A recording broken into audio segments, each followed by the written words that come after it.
उसका अर्थ और महत्व का फल तभी मिलता है जब वो फलीभूत हो।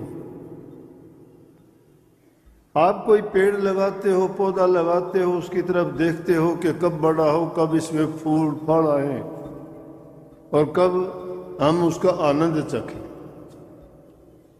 उसकी तरफ सब देखते हैं, अगर वो फलहीन हो जाए तो उसको शायद कोई पसंद ही नहीं करेगा, उसको आप उखाड़ के दूर फेंक दो। इसी प्रकार से सारी की सारी चीजें जितनी दुनिया में बनाई गई हैं, मालिक ने बनाई हैं, उनका महत्व है, अलग अलग है सबका।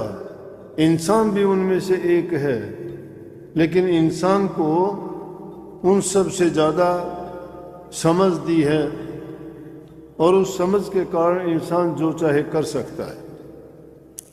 मालिक बनाता है इन खिलौनों को जिनमें जान डालता है, ये चलते फिरते हैं, कुछ समय के लिए इस दुनिया में रहते हैं, चले जाते हैं।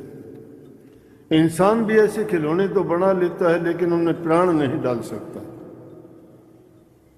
और अगर उनमें कुछ बनावटी चीजें डाल के उनको हिला डुलने की शक्ति भी दे देता है।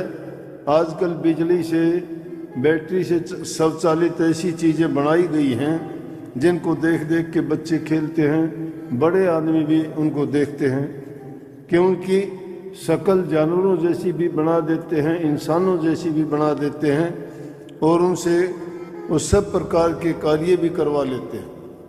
विज्ञान है इसके खोज की, बुद्धि किसकी लगी? इंसान की लगी। ऐसी बुद्धि और किसी जीव में नहीं, इंसान में है। तो इन चीजों में ही नहीं, इसने उस प्रभु को जिसने दुनिया बनाई है उसको खोजने में भी कोई कमी नहीं रखी। जब से सृष्टि की रचना हुई है, जीव दुनिया में आए हैं, सबकी यही तलाश रही है, चाहे किसी ने तप के द्वारा, किसी ने ज्ञान के द्वारा, किसी ने व्रत के द्वारा, किसी ने पूजा पाठ के द्वारा, किसी ने मंत्र यज्ञ हवन के द्वारा उसको खोजने की और पाने की कोशिश की।